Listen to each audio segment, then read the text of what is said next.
Hey, boss. I came as soon as I got your message. Sit down, Tom.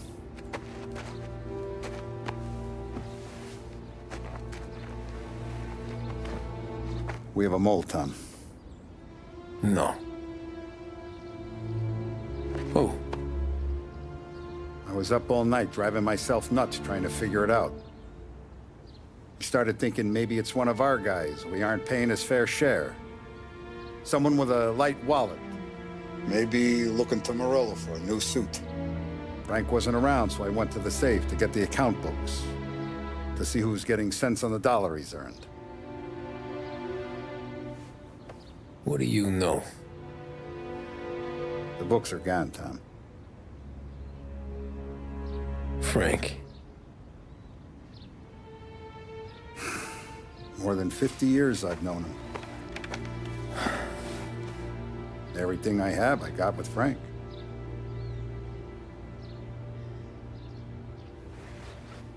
And every buck we've earned, every dime we've paid out, it's all logged in those books. Frank hands those over to the feds, we're finished. Frank respects one person in this whole town, and that's you. This has got to be some kind of misunderstanding. I've been calling him all day. I went by his place. He's gone. His wife and kid are gone. But why? I don't know. I'm sure he has his reasons.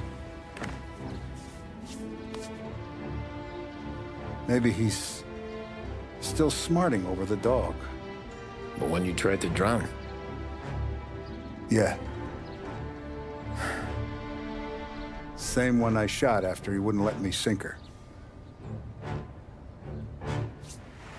I was a stupid kid, Tommy. But grudge or no grudge, we gotta get those books back. Shake down all our stories. See who knows what.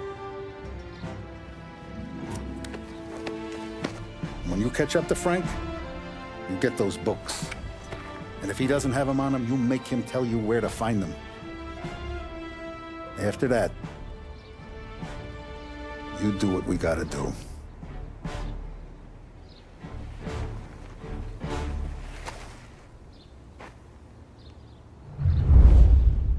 Vincenzo's waiting for you with a clean car.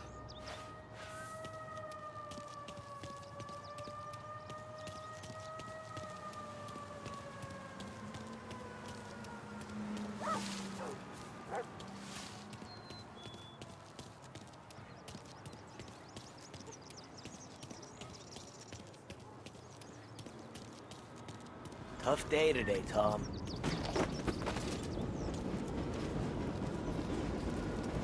We gotta keep a lid on this town. Start with Biff, but don't give him nothing. I got you a clean set of wheels. And something special here, if you want it.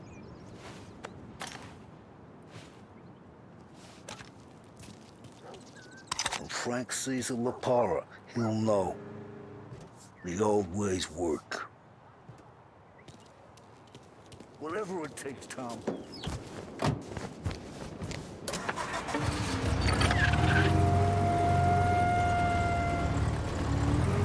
And now for the latest news. The Navy is today continuing its search for the remains of those brave souls lost aboard the airship USS Akron. The Akron was destroyed in a violent thunderstorm off the New Jersey coast Tuesday morning, with the loss of 73 of 76 aboard. The disaster stands as the worst aviation accident on record. Yesterday, one of the survivors, Lieutenant Commander Herbert B. Wiley, spoke to members of the press and gave a brief account of the tragedy. He also spoke of the survivors' rescue by the German tanker, Phoebus. President Roosevelt has described the loss of the Akron as a national disaster and said that he grieves with the wives and families of those lost.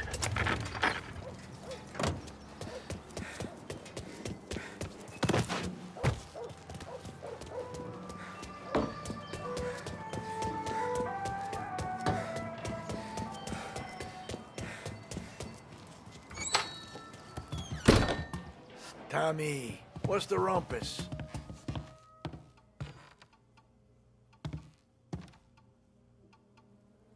Heard any big news lately? Something that Don might want to know. It depends. What's it worth to you? $20. How about 40? All right, spill. The FBI's in town. They're getting something from Morello, but I don't know what. How'd you hear? Little Tony got some guy drunk in the Black Cat and drove him home. Heard a bunch of stuff, so he's the guy you want to see. Okay. Thanks. Always a pleasure, Tommy.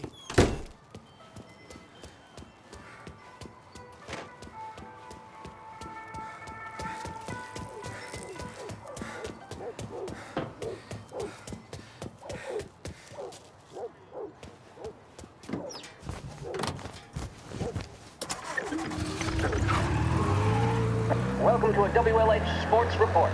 There's a sense of anticipation as we await the start of the big game. Our very own Lost Heaven Lancers are out on the road, deep in enemy territory as they take on bitter rivals, the Empire Bay Cannons. This year's Gold Series is shaping up to be one of the best on record, with both teams matching one another blow for blow. Despite the Cannons' home field advantage and an early lead in the series, the Lancers have bounced back and have really taken their rivals to task. Many of the plaudits and column inches have been dedicated to one man. Lancers pitcher Bunny Smith is one of this year's standout performers. And with this series tied at 3-3, he may well be the key man that brings the Richmond Trophy back to Lost Heaven. But doing so will be no easy task, as standing in his way is opposition captain Foghorn Jack Seidel. His solo home run in the bottom of the fifth inning of Game 5 turned events in favor of the Empire Bay team. Victory was canceled out by the Lancers in Game 6, and we now have a powder keg finale that is sure to have everyone glued to their radios. Can Bunny Smith bring it home for Lost Heaven? Or will the Cannon's towering redhead have the final say? WLH 570 Lost Heaven Radio will carry live coverage of the final game of the Gold Series, and we hope you'll join us in wishing our boys well. And now, back to some of the latest musical numbers.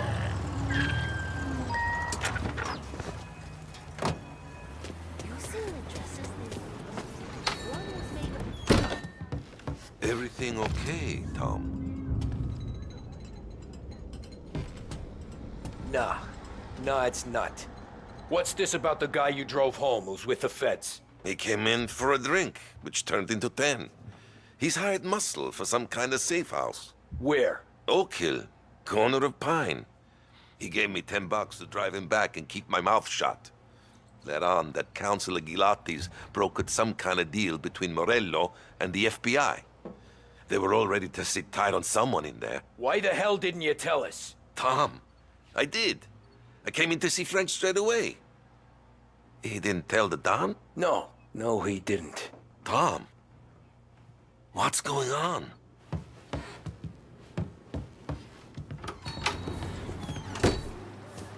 Used to be a door. You knock 3 times, show your pins, and it'll be 3 hits. We return now to the coverage of Game 7 of the Gold Series. And by the looks of it, ladies and gentlemen, we'll be underway any minute now. The crowd here in the Armory are restless. You can almost taste the tension as we approach this, the deciding game between these two famous rivals. More than a little bad blood between them, and more than a couple of nasty flare-ups in recent years. Of course, this occasion, more than any other, could prove feisty, what with the drama that closed out the previous game. That, of course, saw the Lancers win to tie the series, and it's not often Empire Bay and Lost Heaven can boast the game's best current hitter and pitcher, respectively. I refer, of course, to Foghorn Seidel, a man mountain with a shock of red hair, and Lancers star Bunny Smith.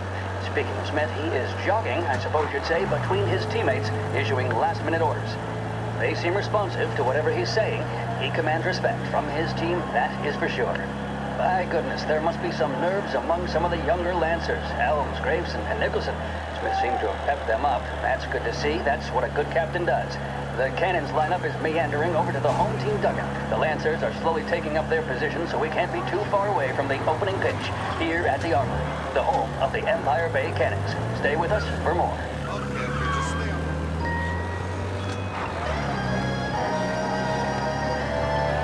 Empire Bay is no longer out of reach thanks to Blue Heron Airlines. Visit Lincoln Park, see the Grand Upper Bridge, and marvel at the Ulva Building. Blue Heron operates 4 flights each day, flying out of Lost Heaven International. Contact your travel agent for scheduling and reservations. With music programming and up-to-the-minute news, this is WLH, Lost Heaven Radio.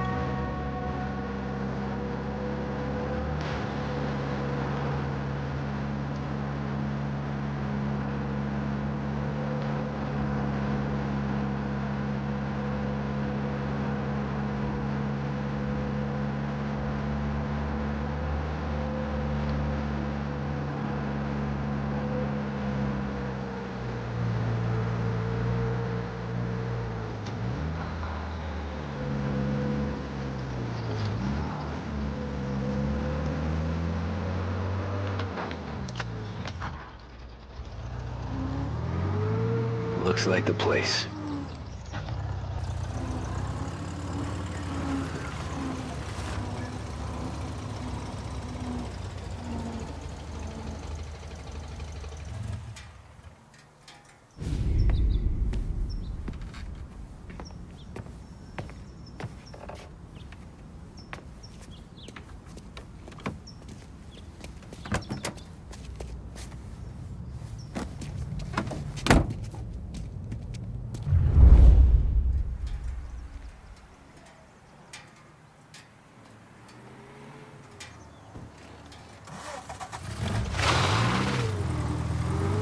Take me to those account books, Frank.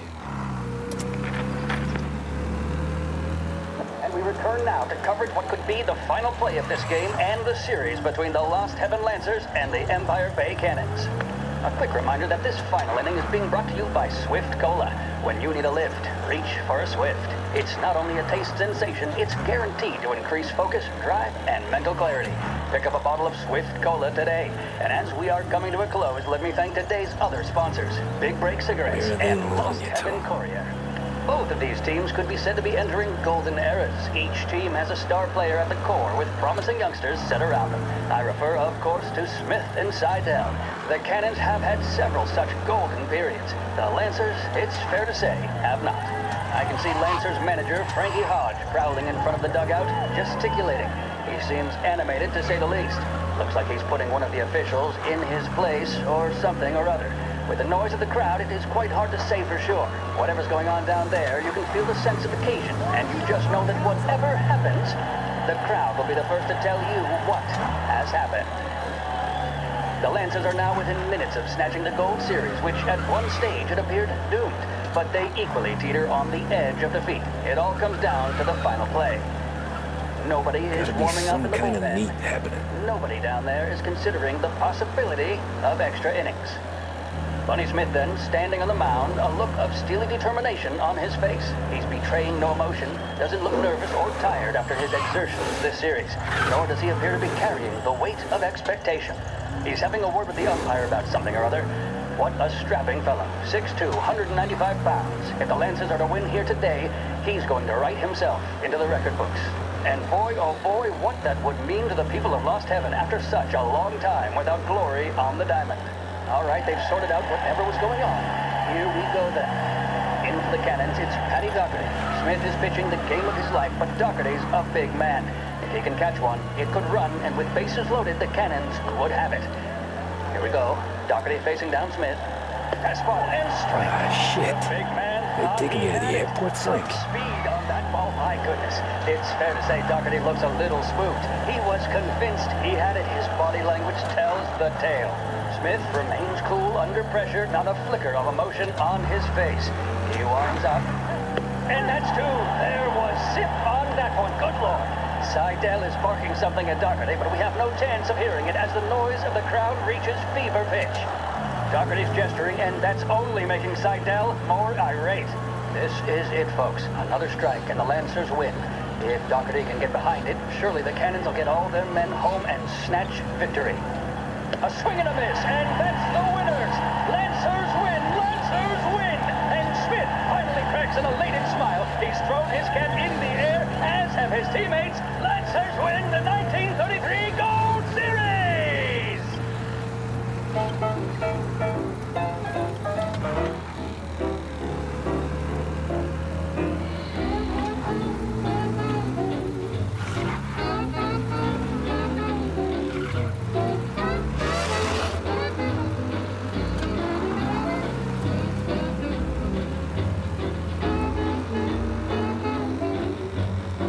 Christ.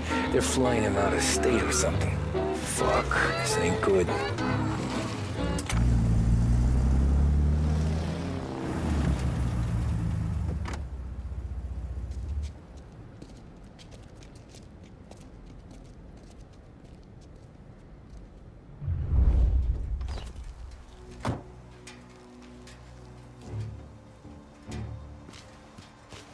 Who are these people?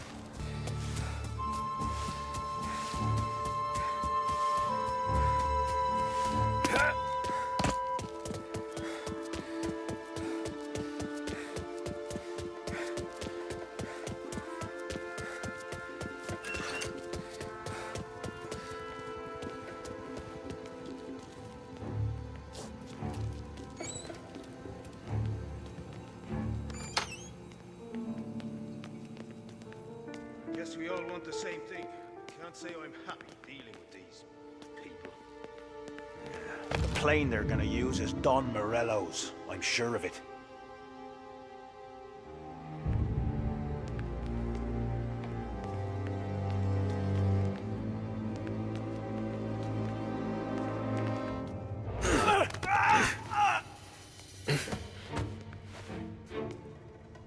Why'd the feds take charge here?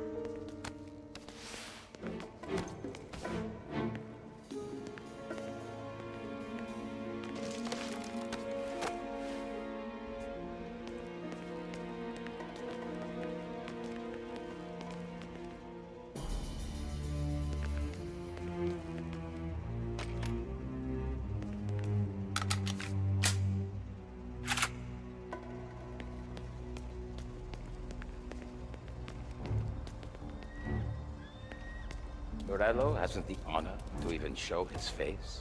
For a rat like you? Nah. Get in the car.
Cover!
Tom. Frank, the Don sent me. I figured as much. I'm sorry it had to be you, Tommy. Anything you want me to tell him? I wish it could have shaken out better, but Morello finally came after me. It's okay. You can come out.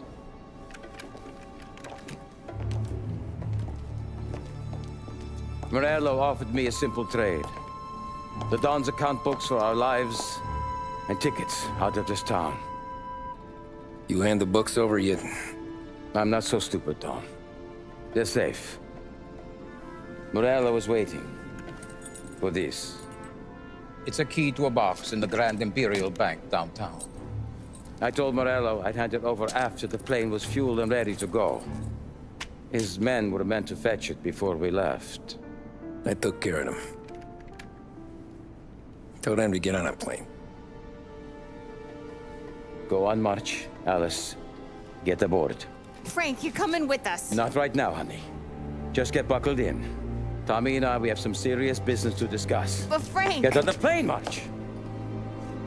For Alice. For me. Get on the goddamn plane, please.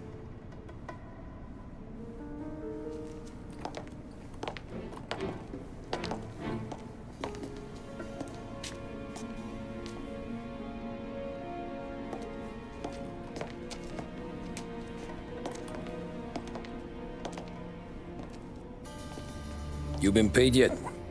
Yeah.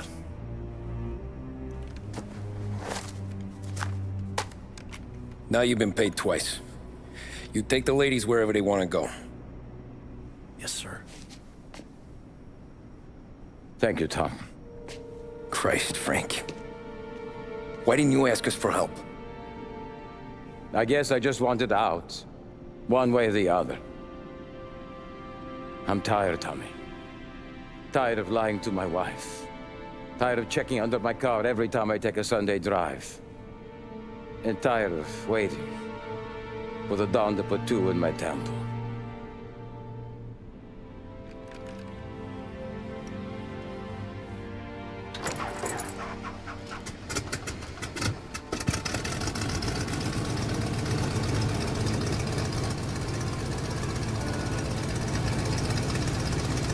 God damn you, Frank.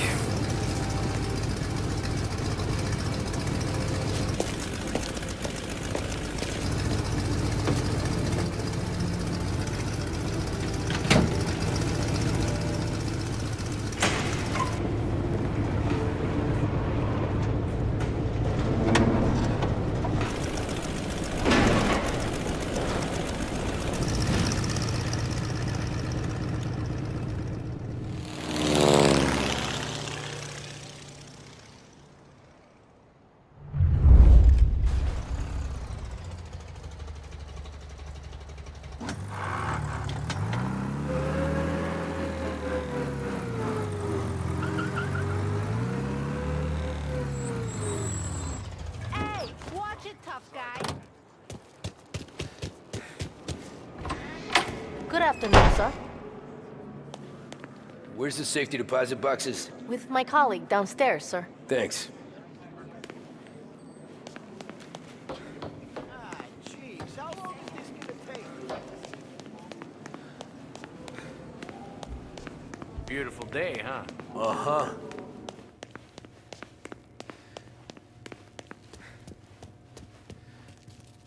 Keeping out of trouble, I hope.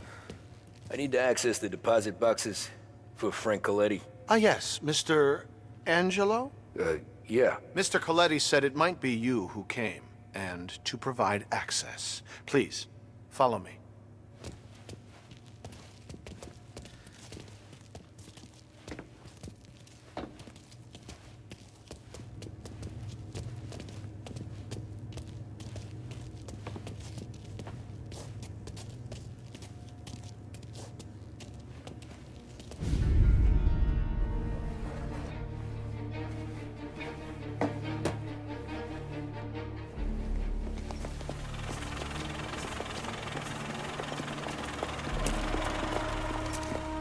I got the books and covered my tracks. Salieri never asked any questions. In fact, apart from the funeral, I never heard him talk about Frank again.